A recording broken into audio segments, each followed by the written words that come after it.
Gente, olha como tá lindo esse pôr do sol. Olha o avião ali. Meu Deus, desfocou. Mano, que lindo, que lindo. Esses começos de vídeo aleatório você só vê aqui no canal. Então, gente, depois desse começo de vídeo aleatório, estamos aqui para mais um vídeo lendo fanfics. E a gente está no capítulo 15 da fanfic, Uma Letra à Distância de Seu Coração. E como em todos os últimos vídeos, nesse vídeo eu também estou doente. Eu acho que a minha imunidade tá muito baixa, gente. Eu tô ficando gripado muito fácil. Mas dessa vez minha bronquite atacou. Então se vocês perceberem eu um pouco cansado no vídeo, ou sei lá, tiver muito corte, é porque eu tô tossindo bastante. Hoje eu até que melhorei. Eu tô assim desde quinta-feira. Hoje é sábado, mas esse vídeo só vai sair na segunda. Mas enfim, sem mais enrolações, vamos aí pro vídeo, né? Porque pelo que eu vi esse capítulo é bem longo. Então não vamos enrolar desta vez. E é isso.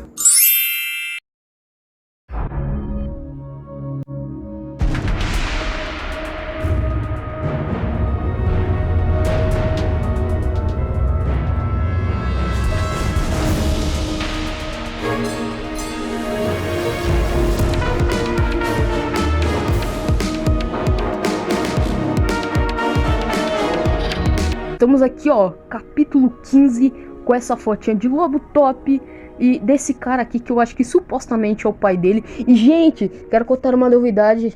Já descobrimos quem que é o ator que faz o lobo top. Eu não vou lembrar o nome dele agora, só que é esse ator aqui. Mas ele nunca fez nenhuma série assim meio que conhecida na Netflix e tal. Nem o próprio ator, o querido Universo, sabe da onde ele viu esse ator, mas é o ator aí que é o lobo top, no caso. Mas enfim, aí tá aqui, ó.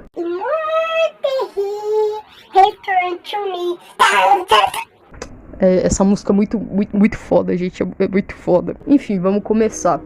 Saudade de mim, quando ria sem fim. A alegria fazia morada, e viver era uma bênção aproveitada. Saudade da minha inocência, da minha alma plena, sem nenhum resquício de maldade ou do pecado que me envenena. Saudades de mim, de minha criança, das boas lembranças, das feridas rápidas curadas e da contentação com que tinha em casa. Saudades de meu coração, quando era inteiro, sem cicatrizes ou medos. Mano, esses poemas sempre pegam, né? Lá na alma, lá no fundo mesmo, velho. Eu sei que devo explicações, Wednesdays. Vou contar tudo o que sei, mas antes disso, permita-me me apresentar adequadamente, disse ele com um suspiro profundo, reunindo coragem para revelar algo que havia mantido guardado por tantos anos. Meu nome é José Florence Moretti, e o diário que você está lendo pertence à minha mãe. A gente já tinha visto isso, no caso, no capítulo anterior, mas parece aquelas séries, tá ligado? Quando vai pro comercial, aí o ator vai lá e repete, tipo, praticamente a mesma coisa, ou algo assim, entendeu? Wednesday ficou incrédula diante da revelação. Era uma mistura de impossível e ao mesmo tempo lógico. Tudo se encaixava, mas ela não podia simplesmente acreditar sem questionar. Seria possível que ele estivesse tentando enganá-la para recuperar o diário? Mas se fosse esse caso, por que ele ainda não teria tomado alguma ação? E como ele ainda estaria vivo? Mano, eu acho que, tipo assim, não tem lógica ele querer recuperar esse diário, porque foi ele mesmo que abriu. Talvez, tipo assim, ele não sabia que era da mãe dele. Só que eu não lembro se, tipo assim, naquela época eles falaram, tipo, a gente achou da Emily Florence, alguma coisa assim. Só que não tem lógica, entendeu? Porque se ele já sabia, seria bem mais fácil ele roubar o diário e, tipo, falar, deixa aqui, depois eu abro. Ou dizer que não sabia abrir, depois roubar, entendeu? Então, acho que não tem lógica, essa lógica. Você está mentindo, disse Wednesday com um tom de desconfiada, enquanto chutava no escuro. No próprio diário está escrito que a criança está morrendo. Além disso, não vejo motivos para você estar aqui. Richard, ou José, como ele havia se apresentado, mexeu em sua bolsa e tirou um antigo anuário. Ele se aproximou de Wednesday e entregou o livro para ela. Na capa estava escrito claramente o ano de 1922, 100 anos atrás. Pensando um bichinho velho, hein? Eita. Eu sabia que você não acreditaria facilmente, disse José, afastando-os novamente. Abra na página 22. Sem questionar, Wednesday abriu o livro imediatamente buscando a página indicada, e para sua surpresa lá estava uma foto dele mesmo. Não era muito diferente do rapaz nos tempos atuais, mas seu cabelo era mais cheio de cachos, sua pele mais pálida e suas roupas eram típicas daquela época. Wednesday se encontrava em um estado de negação, fragilidade e confusão, e capaz de confiar plenamente em José, também conhecido como Richard. Ela precisava de um motivo convincente para não acabar com ele e enviá-lo para o submundo. Por que eu deveria confiar em você? Questionou Wednesday com descrença. Até agora, você só mentiu. Dê-me uma única razão para não te mandar para o submundo. José suspirou fundo, compreendendo a excitação e a necessidade de Wednesday por respostas. Ele sabia que, para protegê-las, precisava ganhar sua colaboração. Quer um bom motivo? Disse José. Eu sei quem fez isso com Enid. Eu sei quem é Joshua. Eu sei o que aconteceu em 1822. E sua namorada ainda está viva porque eu dei a ela chá todos os dias. Eu sabia que ele faria isso. E ele sabia que ela não morreria. Foi um aviso. As veias de Wednesday expulsaram. E dentre todos os motivos mencionados por José, a afirmação de que ele sabia quem fez aquilo com Enid era o mais relevante. Isso apenas confirmava sua suspeita de que não tinha sido um acidente. Quem fez isso com ela? Questionou Wednesday com a mandíbula trincada, pronta para desmembrar qualquer pessoa que ousasse prejudicar sua parceira. Meu pai, Joshua Moretti. Nossa, eu buguei agora, eu tinha esquecido que o nome do pai dele era Joshua também. Tipo, cara... Nossa, essa fanfic faz meu cérebro ficar assim, tá ligado? Todo entrelaçado. Gente, é tanta coisa, é tanta pergunta. Mano. Respondeu José com tristeza. Ele fez isso e fará muito mais. Ele precisa de Enid. A raiva de Wednesday se acendeu. Sua determinação em fazer Joshua apagar intensificou-se. Ela queria ver aquele homem queimando vivo, implorando por misericórdia em uma máscara de gás. Embora relutante em deixar Enid sozinha e em ir com José, Wednesday sabia que precisava de respostas. Ela precisava descobrir a verdade e vingar Enid. A chama da fúria dentro dela só se apagaria quando Joshua estivesse gritando por misericórdia. Yoko chegou à enfermaria no momento certo e ficou assustada ao ver Richard lá. Ela o abraçou, sentindo medo de perder seu amigo. Richard retribuiu o abraço, mas com um peso de culpa em seu peito. Ele não queria deixá-la preocupada ou mentir para ela. Na verdade, ele gostava da companhia da vampira. Wednesday observava a cena com desgosto. Ela já não via Richard como conhecido, apenas como um mentiroso desprezível. Decidindo deixar Enid aos cuidados de Yoko, Wednesday se despediu da loba com um beijo na testa. José permaneceu em silêncio o tempo todo, sem dizer uma palavra, nem mesmo para a vampira. Mais tarde, Wednesday contaria tudo para ambas, e então poderia ter uma conversa com elas. Sem dar muitos detalhes sobre o que estava acontecendo, Wednesday apenas pediu a Yoko que não tirasse os olhos de Enid e prometeu explicar tudo em breve. Wednesday e José adentraram o quarto de Adams. A tensão entre eles era palpável. Com uma faca de prata em mãos, Wednesday permanecia de pé, pronta para ameaçar José. No entanto, dessa vez ele estava à sua frente, sem o receio fingido de ser esfaqueado. Pode começar a falar, José, tudo. Wednesday o intimidou, metendo a faca de prata próximo ao pescoço do lobo. Puta merda! Do nada assim! Não adianta me ameaçar, Wednesday. Se você tivesse prestado atenção desde o nosso primeiro encontro, já saberia disso. José disse com um sorriso, deixando Wednesday ainda mais confusa, mas sem baixar a guarda. Lobisomens não se curam facilmente de ferimentos causados pela prata. Eles precisam de medicamentos para isso. Quando você cortou minha bochecha com essa mesma faca, eu me regenerei rapidamente. Se você não tivesse cegada de ciúmes, talvez já soubesse que sou imortal há muito tempo. Wednesday ficou paralisada. A possibilidade de José ser imortal havia passado por sua mente quando ele afirmou ser filho de uma mulher que vivera há 200 anos atrás. Mas ter essa confirmação era ainda mais assustador. Como você conseguiu abrir o diário? Wednesday abaixou a faca. Você disse que apenas o dono ou um lobisomem de sangue puro poderia abri-lo com a senha. E pelo que eu sei, sua mãe era bruxa. Não estou mentindo sobre a minha senha alternativa. Porém, os diários de lobisomens perdem suas senhas quando seus donos morrem e podem ser herdados por outros. No caso, eu fiquei com o diário e defini meu uivar como senha, explicou José tranquilamente. Olha, não estou com disposição para contar meus 199 anos de vida. Então vamos fazer o seguinte, você vai tocar em mim e receber as lembranças necessárias para entender toda essa história. Algumas delas são anteriores ao meu próprio nascimento, pois também tenho as memórias da minha mãe. Não é assim que minhas visões funcionam. Não é tão simples como tocar em alguém e ver tudo claramente, respondeu Wednesday de forma rude. Não se preocupe, sou meio bruxo, então conheço alguns truques que podem te ajudar. Só preciso que você não solte minha mão até ter certeza de que não quer mais ver nada, ofereceu José, estendendo a mão para Wednesday. Ela o encarou por alguns segundos, excitante até reunir coragem para segurar a mão do rapaz. Assim que suas mãos se tocaram, Wednesday sentiu sua visão ficar turva e seu corpo relaxar, como se estivesse flutuando em um estado sensorial. Uma tela branca preencheu sua visão e vozes ao longe começaram a se tornar auditíveis. Antes que a memória de José invadisse sua mente, as vozes foram se aproximando. Nossa, mas eu tenho uma dúvida. Será que, tipo assim, enquanto ela tá vendo essas visões dele, ele também tá vendo junto ou não? Fica aquela situação, tipo, ele está ali de mão dada, ela de olho fechado vendo tudo, ele com aquela cara de paisagem, tipo... Eita, mano, como é que isso daqui vai acabar, hein? Ixi, Maria. Porque, sei lá, não sei, deve ser estranho, porque, tipo assim, se essas visões durar, tipo, uns 40 minutos, ele vai ficar, tipo, uns 40 minutos, tipo, de mão dada com ela, olhando pra cara dela? Tipo, ou senão, tipo assim, pra ele vai parecer 1 minuto, mas pra ela é 1 hora. Sei lá, gente, agora eu fiquei em dúvida dessas coisas. Joshua arrastava Emily pela floresta que cercava Nevermore, parecendo um maníaco. Sua aparência era de um verdadeiro lunático, e a brutalidade com a qual tratava Emily assustava a ruiva. Emily era um pouco mais baixa que Joshua, com os cabelos ruivos ondulados e olhos azuis claros como o céu. Joshua não dava explicações sobre para onde estavam indo, apenas arrastava Emily para fora de Nevermore, preferindo palavras como "vou te ajudar" e "te curar".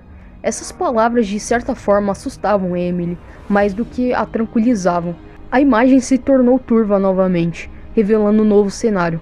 Joshua e Emily estavam sobre um altar de pedra dentro de uma caverna. O local era iluminado por tochas, e outras 30 pessoas estavam presentes, todas com pentagramas desenhados na testa.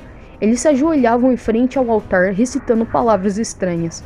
Emily estava desesperada para escapar daquele lugar, sem saber que a solução de Joshua envolvia sacrificar seus colegas de classe. Caramba! Legal, hein, gente? Era uma injustiça. Ele os enganava, prometendo imortalidade a todos, mas no final das contas era apenas para ele e Emily. Ele não concordava com aquilo, mas Joshua insistia, sussurrando que ela deveria pensar na criança, pois se ela sobrevivesse, a criança também viveria. Essas palavras tocaram o coração da ruiva e a fizeram aceitar a loucura de Joshua. Joshua estava prestes a transferir a vida de todas aquelas pessoas para eles dois, sacrificando-as por um demônio da morte. Ele começou a recitar o ritual em latim, segurando a mão de sua amada e desenhando uma cruz de sangue na testa de ambos. Nossa, mas o YouTube vai amar esse vídeo, ele vai amar. YouTube é só uma historinha, tá? É historinha aqui, historinha de boa, entendeu? Não aconteceu de verdade isso daqui, afins. Enquanto isso, os outros presentes que não tinham ideia de que seriam sacrificados, cantavam uma melodia sombria. Emily queria desistir, sentia que não estava certo. Quantas pessoas precisariam morrer por causa da ambição deles? No entanto, era tarde demais. Cada indivíduo na sala, exceto Joshua e Emily, no altar, começou a se transformar em pó, um por um. Muitos tentaram fugir ao perceber o que estava acontecendo, mas seus corpos estavam presos, incapazes de se mover. Gritos e choros ecoavam constantemente, acompanhados de rezas e súplicas por misericórdia. Emily fechou os olhos esperando que tudo aquilo acabasse logo, desejando que fosse apenas um terrível pesadelo. Os corpos de Emily e Joshua formigavam, sentindo algo mudando, uma ansiedade crescendo tomando conta deles.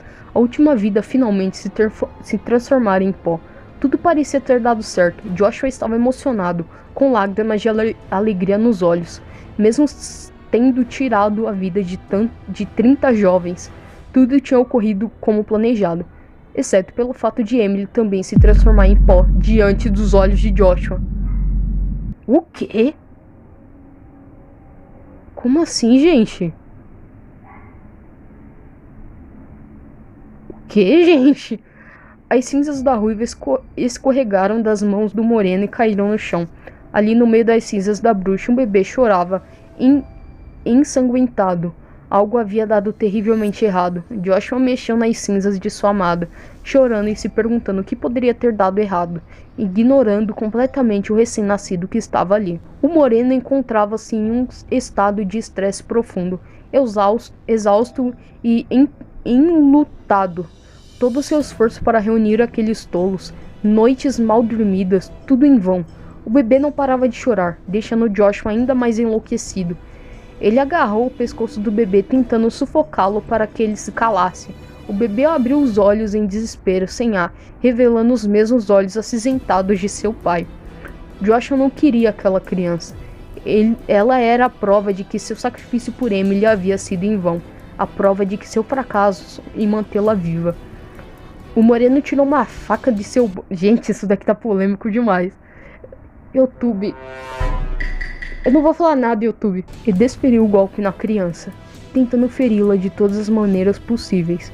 No entanto, a cada ferida aberta, ele se regenerava e o choro do bebê recomeçava. Era isso que havia dado errado, era culpa do bebê. Ele havia se tornado imortal no lugar de Emily.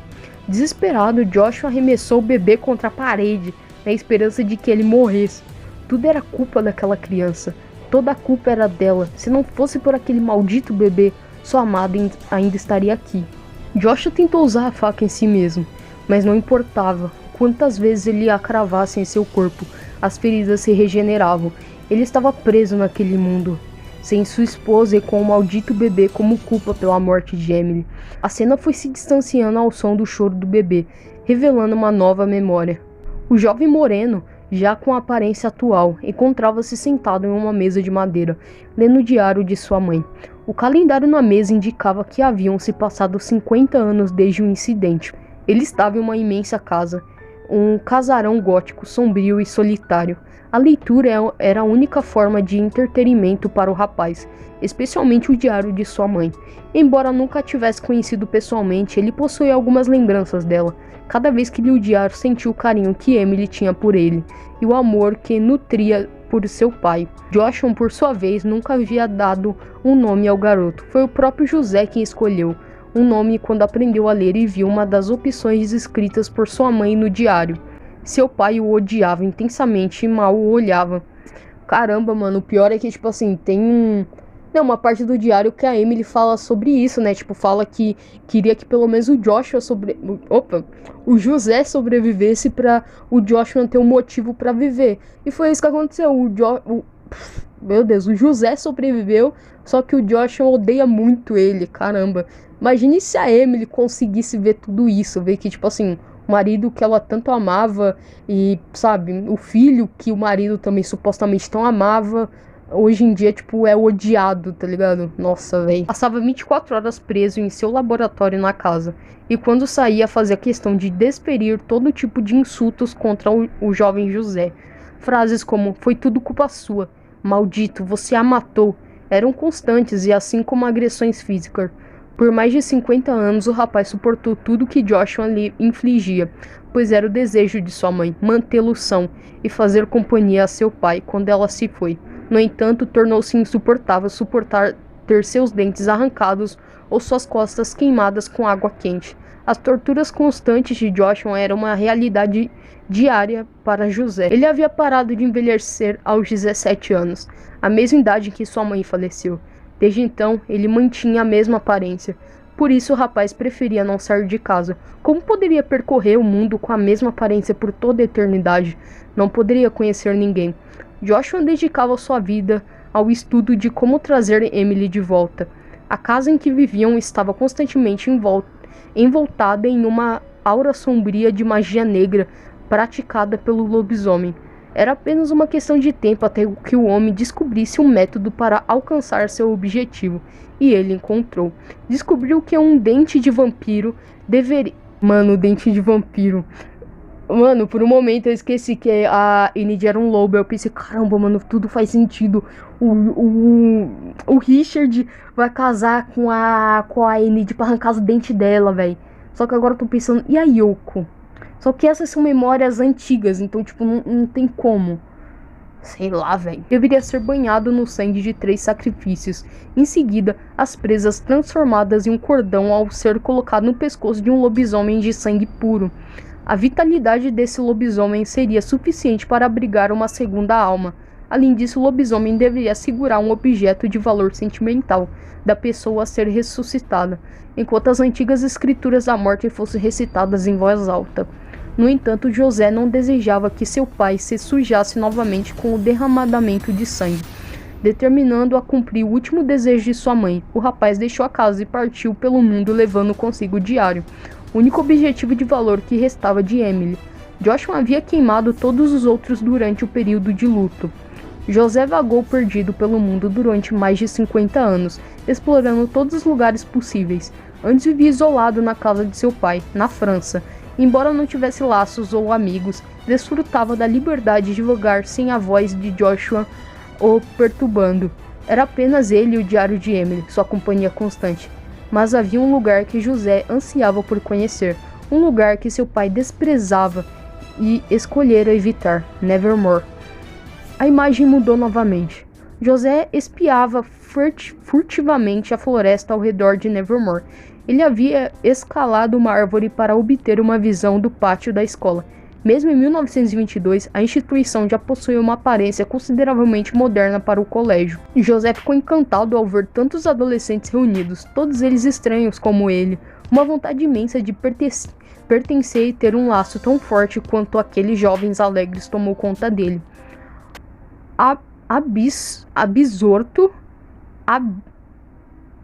Absorto no local, José não percebeu a aproximação de outro rapaz em direção à árvore em que estavam. Era Barry, um garoto loiro com a mesma estatura de José.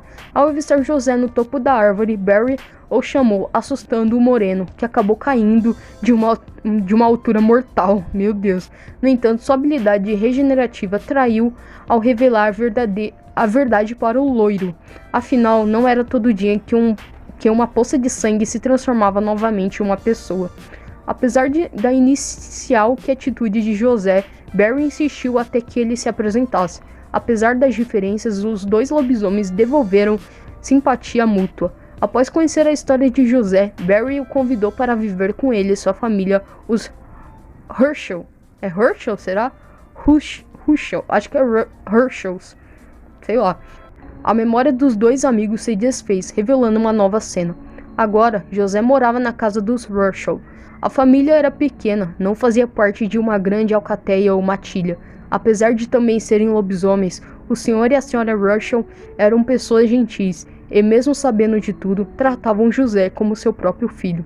O senhor Herschel, chamado Miguel, ensinou a José todas as virtudes que um homem deveria ter, desde o respeito às mulheres até o trabalho nas minas de safira. A senhora Herschel chamava Sarah. É Sarah ou Sarah? Porque se tá em inglês é Sarah. É isso. Eu acabei falando no automático por tipo Herschel, Barry, aí do nada Sarah, enfim. Eu vou ficar falando Sarah porque eu acho chique. Era sempre amorosa e ensinava José a cuidar da casa e cozinhar. De vez em quando, a avó Miranda... Eu ia ler Miranha. visitava a família e ensinava seus netos a tricotar. Barry e José adoravam ouvir as grandes histórias contadas pela avó. No ano seguinte, José começou a frequentar Nevermore, junto com seu irmão Barry. Embora estivesse encantado, sentia-se tímido e inseguro ao lidar com tantas pessoas. Apesar de falar apenas com Barry, José estava feliz por finalmente viver a vida que sempre sonhou. Uma família amorosa e uma rotina comum, determinado a deixar sua vida anterior para trás. José escondeu o diário de sua mãe na biblioteca de Nevermore. Acreditava que Joshua nunca mais voltaria lá devido às memórias dolorosas, então era o local perfeito para escondê-lo. No meio do ano, uma garota loira chamada Sophia Byrne entrou na turma de José e Barry. Era uma bela aprendiz de bruxa, com cabelos loiros, com como ouro e olhos castanhos. José, porém, não tinha coragem de falar com ela. Sua timidez o impedia de se aproximar, ao contrário de Barry, que foi o primeiro a se dirigir a Sofia. Mano, sabe o bagulho que eu tô pensando agora? Será que, tipo assim, porque pelo que eu lembro também, Ah, não, era o Joshua. Deixa off. Eu ia falar que o José era prometido, só Que ele é mesmo. que eu pensei que era no passado, entendeu? Minha teoria era que, tipo assim, o pai dele ia obrigar ele a ser prometido por uma lobisomem de sangue puro pra arrancar os dentes dela. Eu fiquei com isso na minha cabeça, mas aí eu lembrei que não é assim, tá ligado? Uma nova cena se formou, desta vez na floresta ao redor de Nevermore. José caminhava tranquilamente pela floresta em busca de alguns animais para o almoço. Mesmo após tantos anos, ele ainda preferia se alimentar de presas vivas, embora a sopa da cantina fosse apetitosa. Com a sua audição aguçada, ele ouviu ao longe ao som de uma cobra, o que parecia estranho. O que uma cobra estaria fazendo no meio da floresta? Teria fugido do Jericó até ali? Curioso, José seguiu o som e se deparou com Sofia, coberta de sangue e segurando 2 corações de cobra. A visão foi tão emocionante para o pobre lobo que ele acabou desmaiando diante da tamanha beleza natural.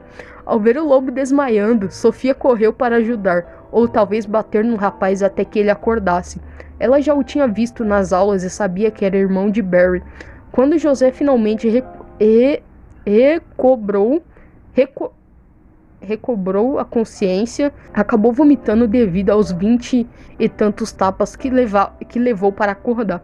Logo depois, o estômago de José roncou e Sofia riu do rosto envergonhado do moreno. Ela ofereceu a ele o restante das cobras, e é claro que ele aceitou, devorando-as rapidamente. Após se alimentar, José se ofereceu para ajudar a transportar os corações e Sofia levou até seu pequeno covil, uma casa na árvore que ela usava para praticar seus feitiços. Embora pudesse fazer isso em Nevermore, Sofia preferia evitar as muitas regras que não gostava de seguir. A casa na árvore estava repleta de ingredientes diversos, plantas e porções que José nunca tinha visto antes. Isso o fez lembrar do laboratório de seu genitor. Após o peculiar início da amizade, José e Sofia passaram a se encontrar com mais frequência. Todas as tardes, ele ia até a casa na árvore para ajudar Sofia em suas malucas poções, especialmente quando precisava caçar algo, já que o moreno era fisicamente mais forte e mesmo se machucasse não morreria. Com a aproximação de Sofia, José começou a se abrir para novas amizades. Ele até começou a conversar com Frank Adams. Cara, quem é esse? Ah, é a avó! Não é a avó? Uma bruxa veterana. É a avó. É a avó, não é? Ah, por isso que ele se conhecia. Caramba, tudo tá se encaixando, gente. Tá se encaixando. Uma bruxa veterana na escola. Sofia não sabia da imortalidade de José e tão pouco conhecia seu passado. Para ela, ele era apenas José Herschel, um lobisomem desajeitado. No entanto, Barry e Frank conheciam a verdade. Frank descobriu... Gente, se eu estiver falando errado, desculpa, é que eu não sei como pronuncia. Descobriu acidentalmente quando jogou uma faca de prata no rapaz e ele se regenerou sozinho.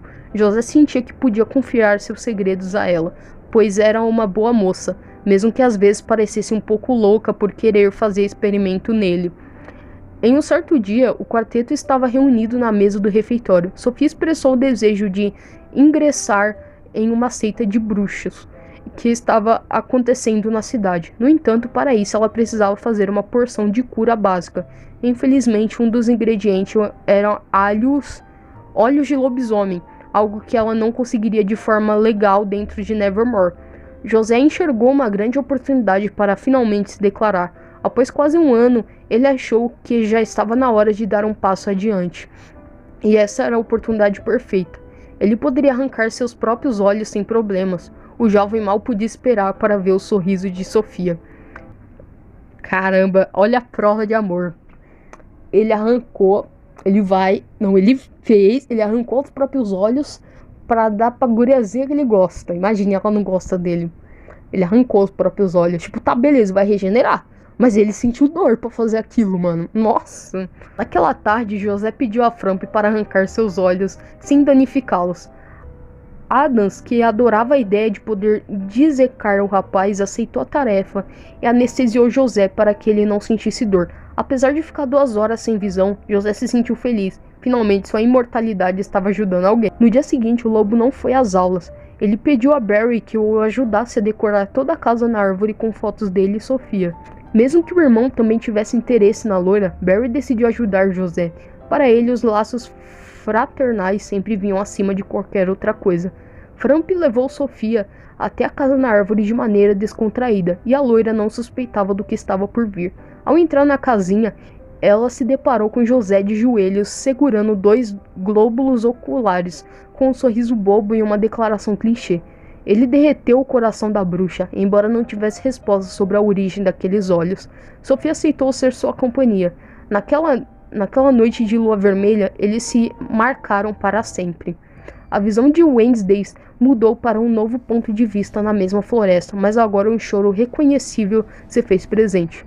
José chorava desesperadamente, implorando para que Joshua não fizesse nada contra Sofia. No final, descobriu-se que a seita era liderada por Joshua, que tinha vindo até Nevermore atrás de José. Joshua precisava da ajuda de José para encontrar um lobisomem de sangue puro e trazer Emily de volta à vida. Naquela época já era difícil encontrar lobisomens puros, pois os lupinos se relacionavam com diversas espécies. Como forma de chantagem, Joshua sequestrou Sofia e agora a segurava com uma adaga no pescoço. José chorava implorando por piedade. No entanto, José sabia que não era justo tirar uma vida para trazer sua mãe de volta. O tempo dela já havia passado, e Emily jamais aprovaria que Joshua se tornasse um assassino.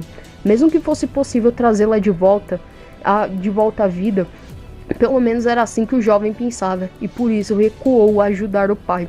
Após receber o não de José, Joshua não hesitou em rasgar a garganta de Sofia, sem piedade nem remorso.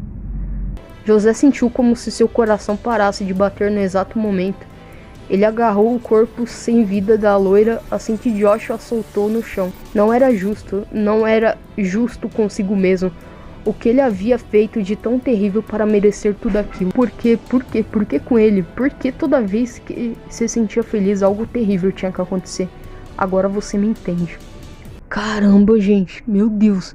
Primeiro eu tinha entendido que na verdade foi o próprio José que matou a Sofia. Eu pensei, caramba, por que ele matou o amor da vida dele? Só que foi o Joshua. É que eu tô confundindo Joshua e José. Pra que colocar 2 nomes com J? Colocavam um de Joshua, o outro de, sei lá, Raimundo. Pra que Joshua e José? A mesma coisa, praticamente. Foram as últimas palavras de Joshua antes de deixar José despedaçado, cheio de raiva e em profundo luto. Novamente os olhos de Wednesday foram levados para outro local. O cheiro de carne sendo queimada era inegável. Após enterrar Sofia ao lado da casa na árvore, José assumiu sua forma lupina e correu em direção à vila de lobisomens puros, que ficava a quilômetros de distância. Frump, que havia chegado algum tempo antes e testemunhado José abraçado ao corpo sem vida de Sofia, tentou acalmar o garoto e decidindo dissuadi-lo de seguir diante com seus planos. No entanto, ele não deu ouvidos a ela e seguiu voando em sua vassoura. Embora compreendesse o luto e estivesse igualmente chocada com a morte de Sofia, a raiva se tornou o combustível da distribuição. Após atravessar várias cidades, José adentrou a vila habitada por lobisomens de sangue puro. Ele retirou uma poção incendiária do bolso, determinando a frustrar os planos de Joshua. Caso seu pai acreditasse que alcançaria sucesso em seu intento, estava enganado. A maioria dos lobisomens naquela alcateia eram de sangue puro, e José os queimaria vivo, sem deixar nenhum sobrevivente. Frump fez mais uma tentativa de impedir José, mas ele não a ouvia. Somente estava obcecado apenas pelos últimos suspiros de sua amada Sofia. Então ele espalhou a poção pela vila e estalou os dedos para indicar o fogo. Aqueles que tentassem escapar foram devorados por José, transformando-se em uma verdadeira carnificina. Crianças, adultos, adolescentes e idosos imploravam por misericórdia enquanto eram queimados vivos ou devorados. O cheiro de carne queimando, os gritos de dor e toda aquela matança. Naquele dia, Frump jurou ter testemunhado o próprio inferno. Naquela mesma noite, José retornou para casa coberto de sangue, arrependido e desolado. Ele ansiava por um abraço de seu irmão. Queria ouvir dele de tudo ficaria bem. Desejava ver seu pai e sua mãe adotiva e abraçá-los pedindo perdão. No entanto, isso não foi possível. À medida que se aproximou de sua casa, José sentiu um cheiro familiar no ar, o odor de sangue e fumaça. Correu desesperadamente rezando para que sua família estivesse a salvo, esperando que Joshua não tivesse causado mal a eles. Mas suas esperanças foram em vão. Ao avistar sua casa em chamas destruída, José cavou entre os destroços em busca de alguns sobreviventes, qualquer pessoa que estivesse viva. No entanto, só encontrou os corpos de sua família adotiva, incluindo o de seu irmão Barry. Entre os escombros, José chorou pela culpa que sentia, chorou de medo, chorou por desejar a morte, mas estar amaldiçoado e viver para sempre sozinho. Foi então que José fez uma promessa a si mesmo: nunca mais se envolveria com ninguém, sem amigos, sem família, sem sofrimento. Os olhos de Wednesday foram transportados para sua alcateia moderna, onde reconheceu a voz dos pais de Enid se aproximando. Nos próximos 100 anos, José vagou pelo mundo novamente, buscando abrigo, principalmente em floresta, e vivendo como um selvagem, mantendo pouco contato com a humanidade. No entanto, tudo mudou quando ele encontrou uma nova alcateia, escondida entre as árvores. José teria simplesmente passado por ela sem se importar, se não tivesse percebido a presença de uma lobisomem de sangue puro. Isso despertou uma avalanche de emoções dentro dele, embora tivesse prometido a si mesmo que não se envolver. A culpa continuava a atormentá-lo, e ele precisava ter certeza de que ela não estava em perigo. Será que essa lobisomem de sangue puro é Enid? Putz, mano. José observou a loira por vários anos, mantendo-se afastado e evitando qualquer contato direto. O simples fato de ela não ter se transformado até aquela idade já indicava que era uma lobisomem de sangue puro. Esses lobisomens só se transformam nas luas de sangue, quando estavam tomando por emoções intensas, e isso geralmente ocorreria no final da adolescência. Quando a loba se dirigiu a Nevermore, José tentou esquecer a sua existência. Nunca queria voltar a Nevermore, nunca mais. Aquele lugar lhe causava arrepio só de pensar, e não tinha intenções de cruzar o caminho de Joshua novamente. No entanto, após um ano, Enid retornou à alcateia, e ao invés de ouvir de seu suposto noivado, José decidiu que ajudaria a loba. Sentia que Joshua estava por perto, muito próximo, e por isso assumiu a identidade de Richard Perry e dirigiu-se a Nevermore. Acabou. E o material bruto dessa fanfic tá 54 minutos. Agora, como que vai ser esse vídeo pra vocês? Com quantos minutos? Aí eu já não sei, mas...